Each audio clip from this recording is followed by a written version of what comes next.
May mga pelikulang hindi lang basta pinapanood, kundi ramdam mo hanggang sa kaluluwa. At yan mismo ang nangyari sa likod ng paggawa ng The Passion of the Christ. Hindi ito ordinaryong shooting lang. Dahil kahit ang mismong mga tao sa set ay hindi rin inasahan ng mga mangyayari. Pero ano ba ang nangyari?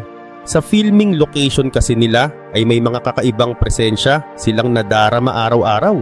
May mga hindi maipaliwanag na pangyayari, mga bulong na walang pinanggagalingan at mga pagbabago sa buhay ng mga tao na parang gawa ng isang may mas mataas na kapangyarihan.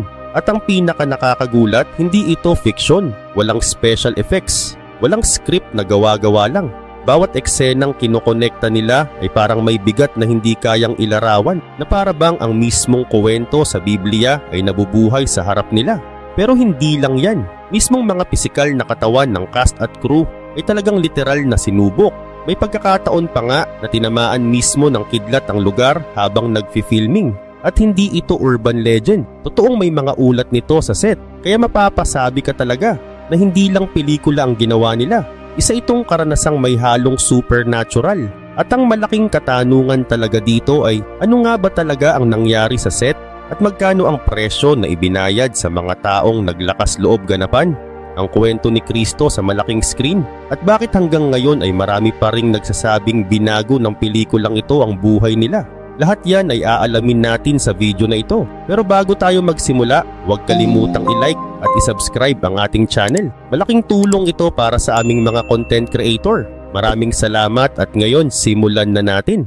Sa katunayan, The Passion of the Christ ay hindi lang pelikula. Isa itong transformative experience para sa lahat ng nandoon. Pero bago ka mag-conclude sa sarili mo, samahan mo muna akong sumilip sa mga likod ng kamera, sa mismong eksenang hindi nakita ng kahit sinong manonood. Sa unang tingin, parang normal lang ang production. Pero sa totoo lang, ang mga pinagdaanan nila ay parang pagsubok sa pananampalataya.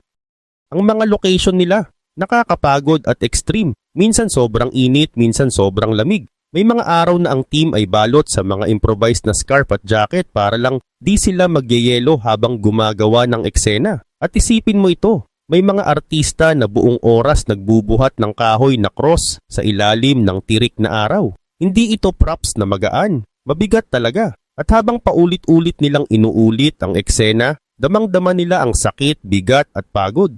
Kahit ang makeup nila naging kalaban, natutunaw sa init, nabubura sa ulan o minsan kailangan i-retouch habang bumabagyo. Pero hindi lang panahon ng problema. Ang logistics ng produksyon parang imposibleng misyon. Nagbubuhat ng mabibigat na equipment sa mabatong terrain, nag-aayos ng eksena na may napakaraming extra biglang pagbabago ng schedule dahil sa panahon, paulit-ulit na take dahil sa storm na sumulpot bigla. Isang eksena nga, ilang ulit nilang ni-reshoot dahil tumama ang unos na literal na walang warning. Pero sa kabila ng pagod at sakit ng katawan, may isang bagay na nagtali sa kanilang lahat. Isang mas malaking layunin. Alam nila na bawat pawis, bawat puyat, bawat sugat na tinamo ay para makabuo ng isang pelikulang hindi lang para sa sinehan, kundi para sa puso ng manonood. Sa gitna ng pag-aalinlangan, isang tingin lang sa paligid at makikita nila ang libu-libong porsyentong dedikasyon ng bawat isa. Doon nila na-realize, hindi lang ito trabaho, hindi lang ito art, isa itong misyon. At ang mga paghihirap na ito ang nagsilbing tali na nag-ugnay sa kanilang lahat. Natuto silang magtiwala, magtulungan at gamitin ang pagod bilang gasolina para makalikha ng isang obra. At ang nakakakilabot dito, ito pa lang ang simula. Nang sa wakas dumating na ang mas maayos na panahon, doon nagsimulang lumabas ang totoong misteryo. Hindi na sa script kundi sa mga pangyayaring hindi na maipaliwanag ng normal na logic ng tao. Habang todo focus ang mga kamera sa matitinding eksena, may ibang ilaw na unti-unting napansin ng team. May mga ulat tungkol sa mga bagay na nangyayari sa set na walang malinaw na dahilan. Isa sa pinaka-pinag-usapang kwento, may isang misteryosong liwanag na paulit-ulit lumilitaw kapag gabi ang shooting. Hindi ito ilaw ng crew, hindi rin galing sa mga equipment. Parang kusang lumilitaw nakatutok sa ilang partikular na sandali ng eksena. Parang may gustong i-highlight na moment. Marami ang naniwalang senyales ito mula sa Diyos. Pero may ilan namang piniling manahimik, baka raw matawag lang silang masyadong relihiyoso o mapagkamalang mapamahiin. Isang beses habang nagre-record sila ng napakahalagang eksena, may isang aktor na biglang nagsabi na may presensyang pumuwesto sa tabi niya. Kahit malinaw na mag-isa lang siya sa frame, pinahinto pa ng direktor ang shooting. Tiningnan ang paligid, sinuri ang set pero wala silang nakita. Wala ring extra, wala ring staff sa tabi niya. Pero ang nakakatindig balahibo, inilarawan ng aktor ang experience bilang napakakalma at napakakomportable. Parang may humahawak sa balikat niya at nagbibigay ng lakas para magpatuloy. Kahit yung mga hindi naniniwala sa mga ganitong bagay, napapailing na lang at umaamin. May kakaiba talaga sa project na to. Hindi lang liwanag ang misteryoso, pati panahon parang nakikisama sa emosyon ng pelikula. Sa isang sobrang tensyonadong eksena, biglang dumilim ang langit. Mabilis na nabuo ang makakapal na ulap, parang sumasabay sa bigat ng tagpo na ginagawa nila. Pagkatapos ng eksena, ganun din kabilis na wala ang mga ulap, parang walang nangyari. Tsamba lang siguro yon, sabi ng iba. Pero may ilan na tahimik lang nag-iisip kung baka may kinalaman ito sa mensaheng biblikal ng pelikula. Hindi lang mga bida ang may kwento, pati mga extra, may sariling karanasan. May isa sa kanila na walang kaalam-alam sa buong script pero kinabukasan, nagulat ang lahat sa sinabi niya. Ikinuwento niya na naginip daw siya ng eksenang kukunan pa lang nila kinaumagahan at ang nakakagulat, tugma raw hanggang sa maliliit na detalye. Habang tumatagal ang shoot, dumarami ang ganitong klaseng kwento. Parang may bagay na umaakay sa mga tao sa set papunta sa isang direksyon. Ayon sa isang miyembro ng production, pakiramdam namin may mas malaking puwersang umaalalay sa amin. Parang hindi lang kami basta gumagawa ng pelikula. Parang may pinapagawa sa aming mas malalim na bagay. Dahil sa mga hindi maipaliwanag na pangyayaring ito, unti-unting napuno ang set ng tahimik na paggalang at takot sa Diyos. Hindi na lang sila basta nagtatrabaho. Ramdam nilang ang proyekto mismo ay pinagpapala. Pero kung ganoon kalinaw ang mga supernatural na karanasan, kamusta naman ang totoong sakit at sakripisyo na dinaanan ng mga tao sa likod nito? Karaniwan pag sinabing pag-arte, iniisip natin, peke, drama o palabas lang, malayo sa totoong buhay. Pero sa set ng The Passion of the Christ, ang hangganan sa pagitan ng acting at realidad halos tuluyan nang nawala. Si Jim Caviezel, siya ang aktor na gumanap bilang Jesus sa pelikulang ito. Dumaan sa mga sitwasyong literal na sumubok sa katawan at emosyon niya. Sa isang eksena ng paghahagupit, hindi puro acting ang tama sa kanya. May pagkakataong talagang natamaan siya ng malakas hanggang sa nagkaroon siya ng malalalim na pasa na inabot ng ilang araw bago tuluyang gumaling. Hindi lang siya ang nahirapan. Sa sobrang lamig sa mga outdoor na location, maraming crew ang nagkaroon ng sintomas ng hypothermia. Ibig sabihin, sobrang lamig na ng katawan ng tao na nagiging delikado sa buhay. At ito ang isa sa pinakakilalang pangyayari. Habang nakaangat siya sa krus, naka-costume bilang Jesus, tinamaan si Jim Caviezel ng kidlat. Isipin mo yun, nakapako sa krus, nakahubad sa lamig, tapos biglang may kidlat pa. Sa kabila ng takot at epekto nito sa katawan niya, pinili pa rin niyang ituloy ang pag-shoot. Ganito kalakas ang loob at dedication niya. Kaya nga umabot sa puntong sinasabi ng team, kung siya nga hindi sumusuko, kami pa kaya? Isa pang matinding pangyayari nangyari sa eksena ng pagpapapako sa krus. Kung pakikinggan mo ang sigaw niya sa pelikula, parang sobra ang sakit na nararamdaman niya. At ang totoo, hindi lang iyon acting. Sa totoong buhay, na-dislocate ang balikat niya habang binubuhat ang napakabigat na kahoy na cross. Ramdam niya ang matinding kirot sa bawat galaw. Pero kahit pwedeng itigil ang lahat, siya mismo ang nagpilit na magpatuloy. Gusto raw niyang maipakita ang kwento sa paraang totoo, raw at ramdam hanggang buto. Hindi na lang ito simpleng role. Para sa kanya at sa lahat ng nandoon, isa itong sakripisyo. At doon nagsimulang magbago hindi lang ang pelikula, kundi pati ang mga taong gumawa nito. Dahil sa mga natamong pinsala sa set, bawat sandali ng pagre-record ay naging totoong-totoo at masakit. Hindi na acting, hindi na drama. At hindi lang mga bida ang nahirapan. Pati mga extra at production staff may kanya-kanyang sugat at pasa mula sa pagkadulas, pagkadapa at mga madudugong eksena na kailangan ulit-ulitin. Sabi ng marami, bawat kirot na naramdaman nila ay parang paalala ng totoong paghihirap na inilalarawan ng pelikula. Dito nabuo ang kakaibang pagkakaisa. Parang bawat galos at pasa ay nag-uugnay sa kanila sa mas malalim na layunin ng proyekto. Sa huli, ang bigat ng karanasan na ito ang nagbigay ng hindi matatawarang lalim sa pelikula. Ang mga luha na nakita sa kamera, hindi iyon gawa ng glycerin o acting. Tunay na emosyon yun. galing sa pagod, sakit at impact ng bawat eksena. Pero kung kamangha-mangha na ang pisikal na sakripisyo, mas nakagugulat pa ang spiritual na pagbabago na nangyari sa likod ng kamera. Habang nagpapatuloy ang filming sa gitna ng lamig, init, pagod at mga kakaibang pangyayari, unti-unting nangyari ang isang bagay na hindi nila inaasahan. Isang samut-saring espiritual na karanasan na bumago sa maraming tao sa team. Maraming crew ang nagsabi na ngayon lang nila naramdaman ang ganitong klaseng koneksyon sa pananampalataya nila. Parang bawat araw sa set ay nagiging spiritual retreat. Isang tahimik na sandali ng pagninilay-nilay kahit na todo trabaho sila. Kahit ang mga taong dati malayo sa relihiyon, biglang inaamin na tinamaan sila sa lalim ng kwento. Isang napag-usapang halimbawa, may lighting technician na matapos makita ang isang eksenang sobrang nakakaantig, biglang nagdesisyong bumalik sa pagdarasal. Isang bagay na tinalikuran niya ng maraming taon. Inilarawan niya ang sandaling iyon bilang parang epiphany. Isang biglang kaliwanagan na nagbigay sa kanya ng kapayapaan at linaw sa mga personal na problemang matagal na niyang pasan. At hindi siya nag-iisa. Kumalat ang mga ganitong kwento sa buong produksyon. Pati mga artista tinamaan ng malalim. Si Jim Caviezel mismo, ang gumanap bilang Jesus, nagsabi na ang papel na ito ay nagbukas ng panibagong pagtanaw sa buhay niya. Naging pagkakataon daw ito para suriin ang kanyang mga desisyon at balikan ang mga pagpapahalagang nakalimutan niya sa gitna ng karir at pagod. Para sa kanya, hindi ito ordinaryong trabaho. Ito ay tawag, isang panawagan para sa isang mas mataas na layunin. Pati mga extra, kahit limitado lang ang screen time nila, may sariling spiritual na karanasan. Isang babae na gumanap bilang isa sa mga taong nasa daan papuntang Calvary, nagsabing bawat araw sa set ay parang aral tungkol sa pananampalataya at kababaang loob. Habang pinapanood niya ang reenactment ng pagdurusa, napapaisip daw siya ng mas malalim sa totoong sakripisyong kinakatawan ng kwento.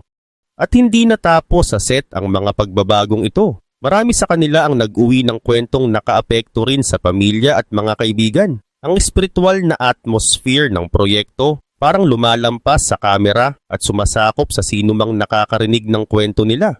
Pero ang ganitong eksperyensya, ang ganitong lalim, lawak at bigat, hindi sana posible kung hindi dahil sa isang taong handang isugal ang lahat. Si Mel Gibson. Nung nagdesisyon si Mel Gibson na i-direct ang The Passion of the Christ, alam niyang delikado at mahirap ito. Pero ang hindi pa niya alam ay kung gaano kalalim ang personal at profesional na sakripisyong kailangan niyang pagdaanan. Hindi lang niya inilagay ang oras at pagod niya dito. Naglabas din siya ng milyon-milyong dolyar mula sa sarili niyang pera. Dahil naniniwala siyang dapat gawin ang pelikula kahit walang studio na susuporta. At hindi pa man lumalabas ang pelikula, bumaha na ang batikos, paratang at kontrobersya. Pero para sa kanya, ang kwentong tinutukoy nila, ang sakripisyo ni Jesus, ay mas mahalaga kaysa anumang pera, reputasyon o career risk. Klaro kay Gibson ang vision niya. Magkaroon ng pelikulang tunay, malalim at tapat sa kwento ni Kristo. Kaya ininsist niya na gamitin ang Aramaic, Latin at Hebrew sa mga dialogue, mga sinaunang lengguwaheng ginamit talaga noong panahon ni Jesus. Para sa Hollywood, imposible itong gawin. Pero para kay Gibson, authenticity muna bago ang kita. Hindi rin siya nagtipid sa effort. Kasama siya sa bawat segundo ng paggawa ng eksena. May mga araw na paulit-ulit nilang nireshoot ang isang simpleng sandali hanggang eksaktong emosyong gusto niya ang lumabas. May mga pagkakataong siya mismo ang nagpapakita kung paano dapat gawin ang eksena, pati ang sakit, bigat at emosyon na kailangan ipakita kahit siya na mismo ang nauubos ang lakas. Ganito kalalim ang dedikasyon niya. At dahil doon ang pelikula at ang lahat ng taong nandoon ay nagbago magpakailanman. Parang bawat luha, bawat galaw ay nanggagaling mismo sa kaluluwa ni Mel Gibson habang ginagawa ang pelikula. At hindi doon nagtapos ang kanyang sakripisyo. Naharap siya sa matitinding batikos, pati boycotts mula sa ilang grupo na nagsabing sobrang kontrobersyal ang pelikula. Pero kahit anong gulo, hindi siya natinag. Nanindigan siya. Dahil naniniwala siyang ang mensahe ng pag-ibig at pagtubos ay mas mataas pa sa anumang intriga. Para sa kanya, ang layunin ay simple pero malalim. Makadama ang mga tao at magising ang kanilang konsensya. Hindi ito tungkol sa pera. Hindi ito tungkol sa fame. Ito ay tungkol sa mensahe. At dahil sa walang sawang dedikasyong ito, ang The Passion of the Christ ay hindi lang naging pelikula. Naging spiritual event na tumatak sa buhay ng milyon-milyon. Pero hindi sana magiging ganito kalalim ang epekto kung hindi nag-alay ng sobra-sobrang sakripisyo ang mga aktor mismo. Si Jim Caviezel, hindi niya ginampanan si Jesus. Naging Jesus siya. Kahit sa loob lang ng mga araw na nandoon siya sa set na nagbago sa buhay niya. Walang Hollywood glamour, walang mamahaling dressing room, walang red carpet treatment. Ang meron lang pananampalataya, pagod at dedikasyon na bihira mong makita. Hindi siya basta umarte. Isinabuhay niya ang papel at kahit siya, hindi rin inasahan kung gaano kalalim ang pagbabagong dadalhin nito sa kanya. Isipin mo na nasa isang lugar ka kung saan bawat salita, bawat tingin, parang may bigat na mas malaki pa sa sarili mo. Ganito ang pakiramdam ni Caviezel araw-araw. Hindi lang cross na props ang binuhat niya. Binuhat niya ang expectation ng milyon-milyong tao na gustong makita, maramdaman at paniwala ang totoo ang sakripisyo ng kwento. Sabi nga ng isang crew member, hindi lang kayo nagsushoot ng pelikula, parang nagdarasal kayo. At hindi lang si Caviezel ang nagdadala ng bigat ng eksena. Pati ang paligid at atmosphere ng set, parang nakikisama sa emosyon, tahimik, mabigat at hindi maipaliwanag. Sa set maraming tumingin kay Caviezel na para bang isa na siyang figure of devotion. Tuwing papasok siya sa eksena biglang nagiging sobrang tahimik ang lahat, walang gustong magsalita. Walang gustong umubo, walang gustong makagulo sa sandaling yon. Hindi lang aktor ang nakikita nila. May presensyang parang mas malaki, mas malalim, mas banal. Isang miyembro ng team ang nagsabi, hindi ko alam kung si Caviezel ba yon o kung may mas mataas na kamay na gumagabay sa eksena. Ang totoo, hindi masyadong nagkukwento si Caviezel tungkol sa nararamdaman niya. Hindi niya kailangan dahil nakikita ito sa mga mata niya, sa paghinga niya, sa mga pagod ng ngiti niya pagkatapos ng take. Sa bawat araw ng shoot, parang sinasabi ng katawan niya ang mga bagay na hindi mo kayang ilagay sa salita. Yung mga bagay na isinusulat pa ng iba sa buong libro para lang ipaliwanag. May nagtanong minsan, paano mo kinakaya ang lahat ng sakit at sakripisyo? Ngumiti lang siya at sagot niya, kung hindi ko kakayanin, sino ang dapat? At ang kakaibang aura ni Caviezel, ang katahimikan, ang paggalang ng lahat, ang hirap at pagod, hindi ito simpleng detalye. Ito ang nagbukas ng pinto para sa pinakamisteryosong bahagi ng produksyon. Dahil noong akala nilang nakita na nila ang lahat, doon nagsimula ang hindi maipaliwanag. Ang mismong set ng The Passion of the Christ ay naging parang entablado ng mga pangyayaring lampas sa ordinaryo. Sa una, maliliit na bagay lang. Parang mga pabulong na hangin na hindi mo alam kung narinig mo ba talaga o imagination mo lang. Pero hindi ito imagination, hindi ito coincidence. At unti-unting napansin ito ng lahat. Isang hapon, habang inaayos nila ang ilaw para sa eksena, biglang tumigil ang isang technician. Napatitig siya sa malayo. Sabi niya, may nakita raw siyang taong nakatayo sa background tahimik na nakamasid. Pagtitig nila ulit, wala, parang naglaho. Naglalaro lang siguro ang utak ko, sabi niya. Sabay ngiti na halatang kinakabahan. Pero habang lumipas ang mga araw, dumami ang nakakaranas ng parehong bagay. May nakakakita ng anino, may nakakaramdam ng presensya, may nakakakita ng taong biglang mawawala. Doon na nag-iba ang atmosphere. Parang nagkaroon ng bagong audience ang set. Hindi nakikita pero ramdam. At hindi pa dito natapos. Sa isang napakahalagang eksena may isang extra na napatigil bigla. May narinig siyang malumanay na tinig, mahina, parang bulong, pero malinaw na hindi galing sa isip niya. Ang sabi ng tinig, mahahalaga ito, ituloy mo. Walang ibang nakarinig. Pero ang luha sa mata niya ay totoo. Hindi acting, hindi scripted, kundi damang-dama sa puso. Ang sabi ng extra na nakarinig ng boses, parang may biglang gumaan sa balikat niya, na para bang may humahawak at umaakay sa kanya. Walang tumawa, walang nang-asar, walang nagtanong kung ini-imagine lang ba niya. Tahimik lang ang lahat, pero naiintindihan nila ang ibig niyang sabihin. At hindi lang nakikita o naririnig ang mga presensya sa set, nararamdaman din sila. May mga sandali na biglang lalabas ang amoy ng insenso o bulaklak sa gitna ng lugar na puro alikabok lang at lumang kahoy dapat ang naamoy. May nagbiro pa nga, baka may secret sponsor tayong simbahan. Pero sa loob-loob nila, alam nilang hindi iyon simpleng biro. Parang bawat eksena may kasamang someone na mas malaki pa sa kanila. Isang presensyang hindi mo maipaliwanag sa logic pero ramdam mong nandoon. Ang pinakakakaiba pa, hindi nakakatakot ang lahat ng ito. Sa halip may dala itong kapayapaan na mahirap ilarawan. Parang may tahimik na pagsang-ayon na nanggagaling sa itaas, na para bang may approval ang ginagawa nila. At kung sa tingin mo ay doon na nagtatapos ang kababalaghan, hindi pa.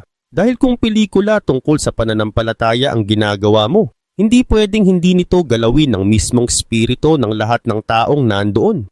Kung ang mga kakaibang pagpapakita at bulong sa set ang nagdala ng misteryo, ang spiritual na epekto pagkatapos noon ay halos hindi na maiiwasan. Unti-unti, parang hinahatak ang bawat tao, crew, extra, pati mga bida, papasok sa isang bagay na mas malaki kaysa sarili nila. Hindi na ito basta trabaho sa pelikula. Naging karanasang nagbabago ng buhay. May ilan na diretsyong nagsabi, binago ako ng proyektong to.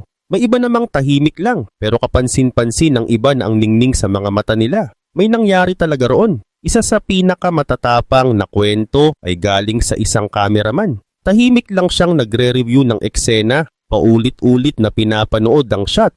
Pero sa gitna ng katahimikan, bigla raw siyang binalot ng emosyon na hindi niya mapigilan. Napilitan siyang tumigil. Sabi niya, may naramdaman siyang init sa dibdib. Hindi sakit, hindi kaba, kundi parang yakap na hindi niya maipaliwanag. Ayon sa cameraman, hindi naman ako relihiyosong tao, pero para akong niyakap ng someone na hindi ko nakikita. Pagkatapos ng araw na yon, nagsimula siyang muling pumasok sa simbahan. Unang beses niya ulit pagkatapos ng napakahabang panahon. At hindi siya nag-iisa. Pati mga extra may dalang kwentong uuwi. Isang babae na kasama sa eksena ng pagpapapako, nagkwento na pagkatapos ng project, bigla niyang naramdaman ang pagpapakumbaba at paghahangad na magpatawad. Matagal na taon na hindi niya kinakausap ang isang kamag-anak, pero dahil sa mga eksenang paulit-ulit niyang nasaksihan, para bang doon niya unang naintindihan kung ano ang ibig sabihin ng sakripisyo at pagtubos. Umiiyak pa siya nang sabihin niya, parang ngayon ko lang talaga naintindihan kung gaano kalalim yung kwento ng pagpapatawad. At hindi lang mga manggagawa sa set ang tinamaan. Pati mga bisita, pati mga taong dumadalaw lang para mag-cover ng balita, ramdam din ang kakaibang presensya. Isang journalist na ipinadala para mag-report tungkol sa pelikula ang naglarawan sa atmosphere sa set bilang punong-puno ng emosyon, pero hindi mabigat. Para daw bang ang kwento sa pelikula ay lumalabas sa kamera at dumidikit sa sino mang nasa paligid. Hindi niya inasahang makakakita ng ganito sa isang normal na film production. Sa bandang huli, parang ang spirituality mismo ang naging invisible na karakter sa set. Kahit hindi ka relihiyoso, kahit hindi ka naniniwala sa Diyos, parang may alon na dumadaan sa'yo. Tahimik pero malakas, yakap pero hindi mo nakikita. At kung ganito kalakas ang epekto sa mga taong nasa likod ng kamera, paano pa kaya sa mga manunood na tatanggap ng mensaheng dala ng pelikula? Doon pumapasok ang biblical na mensahe na siyang puso ng The Passion of the Christ. Pagkalipas ng paglabas ng pelikula, sumulpot ang napakaraming kwento. May mga simbahan na nag-organize ng sabay-sabay na panunood, hindi lang bilang outing, kundi bilang oras ng panalangin at pagninilay-nilay. Sa isang maliit na komunidad sa loob ng Italy, isang bansa sa Europe na kilala sa mga lumang simbahan at tradisyon ng Katoliko, may naiulat na kakaibang nangyari. Pagkatapos panoorin ng pelikula, marami sa kanila ang nagdesisyong makipag-ayos sa mga taong matagal na nilang kagalit. Walang nag-utos, walang programang nakaplano, walang campaign. Parang simpleng pelikula lang dapat, pero tumama ito sa tamang parte ng puso. At doon mo maiintindihan ang totoong legacy ng pelikula, hindi lang sa sinehan, kundi sa mga buhay na tahimik nitong ginagalaw at binabago. May isang kwento na madalas ikwento tungkol sa isang batang atheist. Atheist ibig sabihin hindi naniniwala sa Diyos. Pinanood lang daw niya ang The Passion of the Christ dahil pinilit siya ng kaibigan. Wala siyang inaasahan, wala siyang paniniwala, parang normal na movie night lang. Pero habang tumatakbo ang pelikula, may naramdaman daw siyang hindi niya maipaliwanag. Wala naman daw boses, walang himala, pero may kung anong kumiliti sa loob niya. Pagkalipas ng ilang taon, ikinuwento niya na ang gabing yon ang naging umpisa ng spiritual journey niya. Sabi niya, hindi naman ako biglang naging relihiyoso. Pero parang may naitanim na buto sa puso ko at dahan-dahan lang itong tumubo. Hanggang ngayon taon-taon, patuloy pa ring binabalikan ang The Passion of the Christ sa mga conference, sermon at Bible study. Ginagamit ito bilang panimula ng usapan tungkol sa sakripisyo, kasalanan at pag-asa. Si Mel Gibson kapag tinatanong tungkol sa impact ng pelikula, aminado siyang hindi niya inasahan na ganito karaming buhay ang mahahawakan nito sa iba't ibang paraan. Ayon kay Mel Gibson, ang pinakamatinding legacy ng pelikula para sa kanya ay ang malaman na ang vision niya ay naging tulay para muling mapalapit ang maraming tao sa kanilang pananampalataya. Pero marahil ang pinakakahanga-hanga sa lahat ay kung paano nalampasan ng pelikula ang kultura at relihiyon. Iba-iba ang lahi, iba't ibang lengguwahe, iba't ibang simbahan at paniniwala. Pero may mga mensahe sa pelikula na pare-pareho ang tama: pagpapatawad, pag-ibig at sakripisyo. Mga mensaheng kahit anong wika mo, ramdam mo pa rin. At dito nag-iiwan ng tanong ang pelikula. Kung ang isang kwento lang na tulad nito ay kayang gumising, magpalambot at magbago ng puso ng tao, ikaw, ano ang gagawin mo sa mensaheng narinig mo? Kung nagustuhan mo ang ganitong klaseng kwento, gusto naming marinig ang iniisip mo. Alin sa mga pangyayaring ito ang pinakatumama sa'yo? Alin ang hindi mo makakalimutan? I-share mo sa comments. Gusto naming mabasa ang kwento mo. Ang lahat ng nangyari sa likod ng paggawa ng The Passion of the Christ ay hindi lang basta curious facts o trivia. Para itong paalala na ang pananampalataya, pagbangon at mga bagay na hindi maipaliwanag pwede palang humawak sa buhay ng kahit sino.